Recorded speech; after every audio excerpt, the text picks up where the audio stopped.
Et bonjour ou bonsoir, donc ici c'est Charlie pour Jurassic Gecko, donc la chaîne a changé de nom, voilà, d'abord.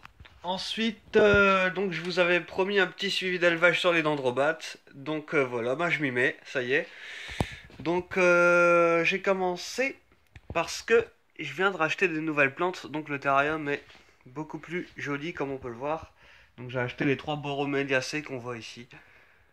Voilà, parce que j'étais à la bourse de Béthune, et ça je vous expliquerai tout ça dans une autre vidéo. Voilà, alors revenons à nos dendros. Alors ici c'est des dendrobates leucomela, que j'ai depuis 3 ans.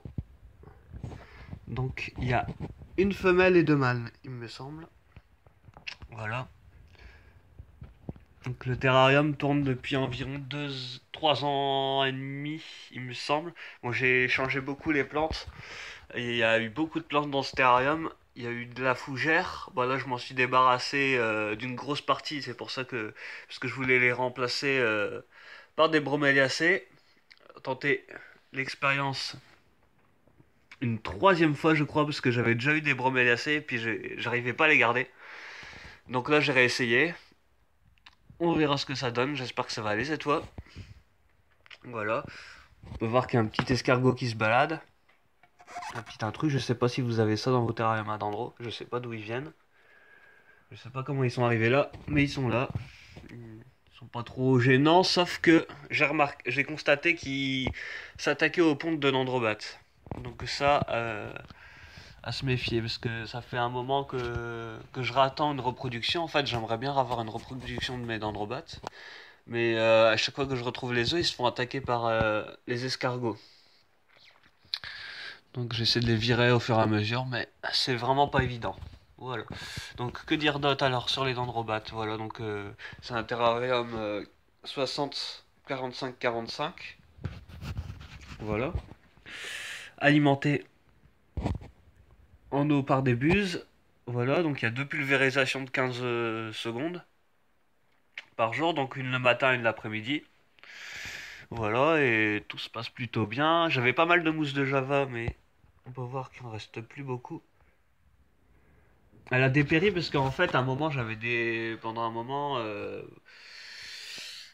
demandez pas pourquoi, j'avais débranché la pulvérisation, donc je le faisais à la main, et puis c'était peut-être un peu moins efficace que les vaporisateurs, comme ça, automatiques.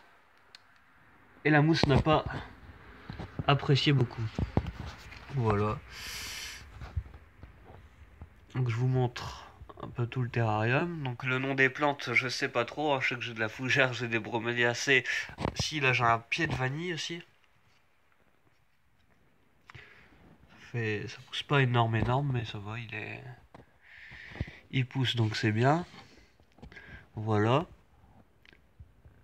Et pour ceux que ça intéresserait, ou que ça choquerait en fait, je sais pas si on peut les voir, mais j'ai installé, voilà ici, mes tout jeunes racos, mes tout jeunes Corylopsis ciliatus, voilà, qui sont nés il y a un peu moins d'un mois.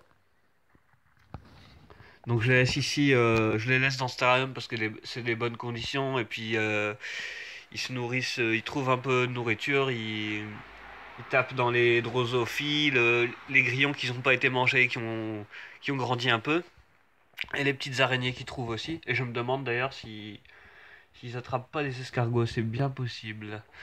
Voilà, donc ils restent dans le terrarium pendant 2 mois, c'est les bonnes conditions, en tout cas au niveau température, hygrométrie.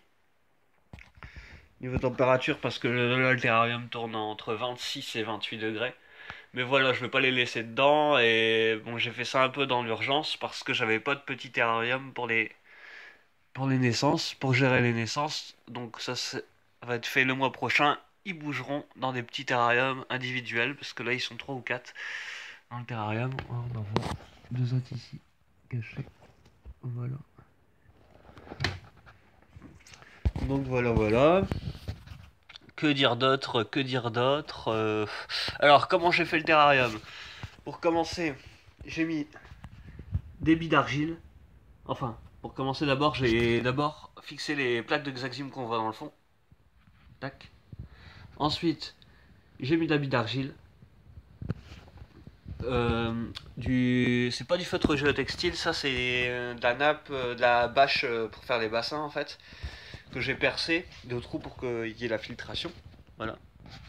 Ensuite, couche de terre, c'est de la tourbe noire coupée à de la sphène de coco, de la tourbe de coco.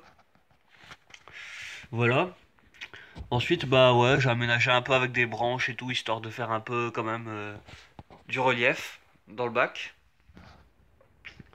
Voilà, avec un peu de pierre, tout ça. Puis après, bah voilà, j'ai mis les plantes. Pour la mousse, au début, c'était génial.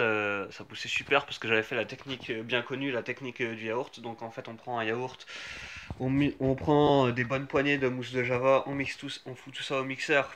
Tac, et on étale sur la décoration. Évidemment, il faut que le bac soit pas habité pour faire cette technique. Tant que ça pousse, ça met environ un mois et demi à prendre correctement. Voilà, tout pulvérisé, voilà. Et donc j'ai laissé le terrarium comme ça. J'avais fait la petite plantation, beaucoup de mousse. Il y avait un peu de fougère aussi. Qu'est-ce que j'avais mis à la base? Je sais plus. Il y avait d'autres choses, mais il y a des plantes que j'ai virées, que j'ai remplacées par d'autres. Voilà. Et aussi, important, donc on va voir, c'est un exotera.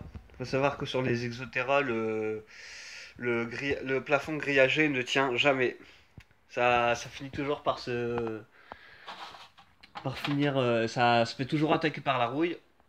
Donc moi ce que j'ai fait, je vais vous montrer. Pour le toit, j'ai acheté des petites bandes de grillage Drosoproof. Je sais pas si on les voit ici.